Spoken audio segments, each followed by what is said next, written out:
Hello everyone, स्वागत है आप सभी लोगों का इस वीडियो में।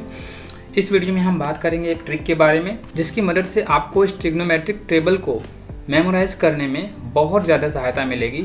या हम ये कह सकते हैं कि इस वीडियो को अंत तक केयरफुली देखने के बाद आपको इन वैल्यूज़ को दोबारा यूज़ करने के लिए कोई भी टेबल को देखने की ज़रूरत नहीं पड़ने वाली है।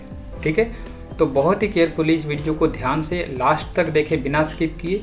तो सबसे पहले हम एक फार्मूले पर चलते हैं जिस फार्मूले का यूज़ हम करेंगे इस ट्रिक को समझने के लिए। वो फार्मूला है ये आपके सामने, स्क्वायर रूट में 0, 1, 2, 3, 4/4। इन वैल्यूज़ को आप यहाँ पर टेबल में फिल कर लेंगे जैसा आप यहाँ पर फिल किया गया है। स्क्वायर रूट के अंदर ही होना चाहिए।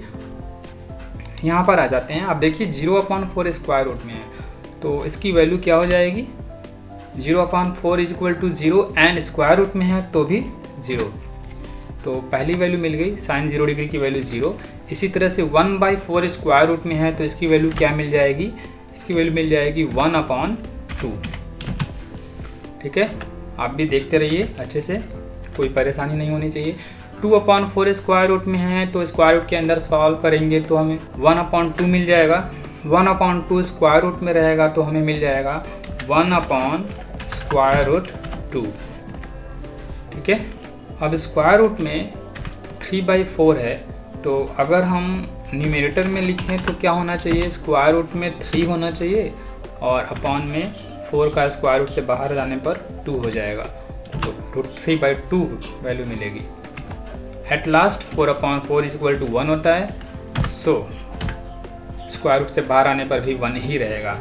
तो ये हमें मिल गई साइन थीटा की वैल्यू। साइन 0 डिग्री की वैल्यू होगी 0, साइन 30 डिग्री की 1/2, साइन 45 डिग्री की 1/√2, साइन 60 डिग्री की √3/2 एंड साइन 90 डिग्री की वैल्यू 1, जो आपको पहले से भी पता है। तो साइन की वैल्यू तो हमें इस फार्मूले से मिल गई। बाकी की जो 5 ट्रिग्नोमेट्रिक रेशियोज हैं उनकी वैल्यूज़ भी हमें इसी फार्मूले से पता करनी थी। तो अब हम साइन के वैल्यूज़ का यूज़ करेंगे बाकी की वैल्यूज़ को पता करने में। बहुत ही आसान है, ध्यान से देखिएगा। पहले हम क्या करते हैं, उन टेबल को हम यहाँ पर शो कर लेते हैं आपके सामने। इस टेबल को मैं हटा देता हूँ, इसकी अब कोई ज़रूरत नहीं है। तो अब देखिए यहाँ पर आपको 6 ट्रिग्नोमेट्रिक रेशियोज़ के सारे वैल्यूज़ को शो किया गया है। लेकिन अभी आपको बाकी चीज़ें समझना है कि ये 5 ट्रिग्नोमेट्रिक रेशियोज़ की वैल्यूज़ को कैसे लाया गया है। तो देखिए साइन की जितनी भी वैल्यूज़ है ये आपको पता चल चुका है कि कहाँ से आया है। इसका अगर हम नोटिस करें कि साइन 90 डिग्री की वैल्यू कॉस 0 डिग्री के बराबर है एंड साइन 60 डिग्री की वैल्यू कॉस 30 डिग्री के बराबर है। यानी कि जब दो एंगल का सम 90 हो रहा है उस केस में हम देखेंगे 30, 60, 90 हो रहा है तो साइन 30 डिग्री की वैल्यू कॉस 60 के बराबर होगा या कॉस 30 की वैल्यू साइन 60 के बराबर होगा। ठीक है, इसी तरह से आप यहाँ पर नोटिस करें कि जब हम लेफ्ट से राइट में जा रहे हैं तो साइन थीटा की जितनी भी वैल्यूज़ होंगी जो आपके सामने हैं वह सेम होंगी अगर हम कॉस की रो में राइट से लेफ्ट में जाएं। तो इस तरह से साइन की वैल्यूज से ही आपको कॉस की वैल्यू भी मिल गई। ठीक है, अब बात आती है टेन थीटा की वैल्यू की। तो टेन थीटा के लिए आपको पता होना चाहिए tan theta is equal to होता है sine theta upon cos theta. Simple है, sine theta upon cos theta नहीं पता है तो यहाँ पर जान लीजिए कि tan theta is equal to होता है sine theta upon cos theta, theta की किसी भी वैल्यू के लिए। तो हम यहाँ पर साइन थीटा की वैल्यू को अगर करेस्पॉन्डिंग कॉस थीटा की वैल्यू से डिवाइड करते हैं तो टेन थीटा की वो वैल्यू हमें मिल जाएगी। अगर 0 को 1 से डिवाइड किया तो 0 मिल गई। 30 डिग्री के लिए 1/2 को √3/2 से डिवाइड करेंगे तो अपॉन का 2 कैंसिल आउट हो जाएगा और रह जाएगा 1/√3। तो 30 डिग्री की वैल्यू 1/√3। 45 डिग्री के लिए आप देख सकते हैं कि sine 45 degree and cos 45 degree की वैल्यू सेम है, इसलिए इन दोनों को डिवाइड करने पर आ जाएगा 45 degree equal to 1। Sine 60 degree की वैल्यू √3/2, कॉस 60 डिग्री की वैल्यू 1/2, इन दोनों को डिवाइड करेंगे तो आपको √3 मिल जाएगा। अब आते हैं tan 90 डिग्री पर। 1 डिवाइडेड बाई 0, 0 से किसी भी नंबर को डिवाइड करने पर हमें नॉन डिफाइंड ही मिलेगा, यानी इन्फिनिटी का सिंबल हम यहाँ पर लगाएंगे। तो 10 90 degree is equal to non defined.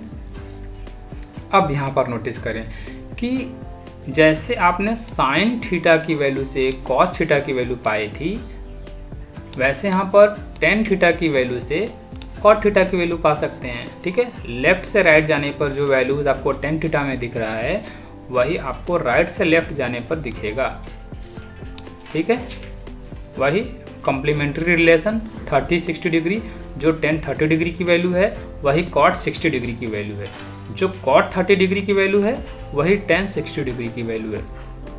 तो आप समझ सकते हैं टेन एंड कॉट की वैल्यू एक दूसरे पर डिपेंड है इस तरह से। दूसरा एक और भी रिलेशन है, वो ये कि tan theta and cot theta एक दूसरे के रेसिप्रोकल होते हैं। तो आप इस वैल्यू को रेसिप्रोकल करके भी ये वैल्यू निकाल सकते हैं। जैसे 1/0 करेंगे तो इन्फिनिटी मिलेगा, 1/√3 का रेसिप्रोकल √3, 1 का रेसिप्रोकल 1 ही होता है, 1/1 करने पर मिलेगा। √3 को 1/√3 कर दिया, मिल गया। और इन्फिनिटी का रेसिप्रोकल होता है 0। ठीक है, तो दोनों तरीके से आप कॉट थीटा की वैल्यू प्राप्त कर सकते हैं अगर आपको टेन थीटा की वैल्यू पता होगी तो। ठीक है, लेकिन ध्यान दीजिएगा अभी जो बात मैंने बताई है रेसिप्रोकल का रिलेशन, वह रेसिप्रोकल रिलेशन थीटा की किसी भी वैल्यू के लिए हम अप्लाई कर सकते हैं। अब हम आते हैं सेक थीटा पर। सेक थीटा में जो भी वैल्यूज़ हैं उसको पता करने के लिए हमें कॉस थीटा पर जाना होगा। क्यों? क्योंकि ये बात भी आपको पता होना चाहिए सेक थीटा कॉस थीटा एक दूसरे के रेसिप्रोकल होते हैं, यानी कि sec theta is equal to होता है 1/cos थीटा। इसका मतलब कि जितनी भी कॉस थीटा की वैल्यूज़ हैं, अगर करस्पॉन्डिंग वैल्यू हमें प्राप्त करना है तो उन वैल्यूज़ को 1/, करना होगा, यानी रेसिप्रोकल करना होगा। तो कॉस 0 डिग्री को अगर हम रेसिप्रोकल करेंगे 1/1 तो 1 मिलेगा। √3/2 रेसिप्रोकल किया 2/√3 मिला। सेक 30 डिग्री की वैल्यू 1/√2 रेसिप्रोकल किया √2 मिल गया। 1/2 रेसिप्रोकल 2 एंड 0 का रेसिप्रोकल इन्फिनिटी। ओके, अब कोसेक थीटा की वैल्यू, कोसेक थीटा की वैल्यू भी आप वैसे ही प्राप्त कर सकते हैं जैसा अभी तक कॉट और कॉस की प्राप्त करते आए हैं। आप यहाँ पर देखें कि सेक थीटा की वैल्यू जैसे हम लेफ्ट से राइट जा रहे हैं वही सभी वैल्यू रिपीट हो रही हैं अगर हम कोसेक थीटा में राइट से लेफ्ट जा रहे हैं। ठीक है, तो इस तरह से तो आप कोसेक थीटा की वैल्यू पा ही जाएंगे अगर आपको सेक थीटा की वैल्यू पता होगी। बट यहाँ पर हम एक और मेथड लगा सकते हैं, क्योंकि कोसेक थीटा साइन थीटा का रेसिप्रोकल होता है। जैसे सेक थीटा कॉस थीटा का रेसिप्रोकल होता है तो हम इसका रेसिप्रोकल लेकर निकाल लेते हैं।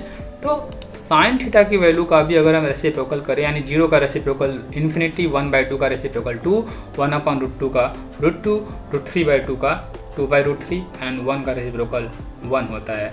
तो इस तरह से ट्रिग्नोमेट्रिक टेबल की सारी के सारी वैल्यूज़ जो भी आपके सामने हैं वो आई होप कि आपको बहुत अच्छे से समझ में आई होंगी। और डेफिनेटली आपको इस ट्रिक को जानने के बाद दोबारा कभी इन वैल्यूज़ को देखने की ज़रूरत नहीं पड़ेगी किसी टेबल में, अगर आप थोड़ा सा अपने माइंड का यूज़ करें, यानी कि आप अपने माइंड पर प्रेशर दें जब भी आपको इन वैल्यूज़ का आपके न्यूमेरिकल में यूज़ करना हो। डायरेक्टली आप टेबल ना देखिए क्योंकि यह उस समय के लिए ईजी होगा, लेकिन यह आपके माइंड से स्लिप हो जाएगा ये जो ट्रिक है, अगर आप डायरेक्टली टेबल ही यूज़ करते रहें तो जब भी न्यूमेरिकल प्रॉब्लम सॉल्व करें तो आप इस ट्रिक का यूज़ करके इन सभी वैल्यूज़ को निकालें। उसके बाद आपको ये सभी वैल्यूज़ धीरे धीरे मेमोराइज हो जाएंगी जो कभी भूलेंगी नहीं। जैसा कि इस समय आप काउंटिंग नंबर कभी नहीं भूलते।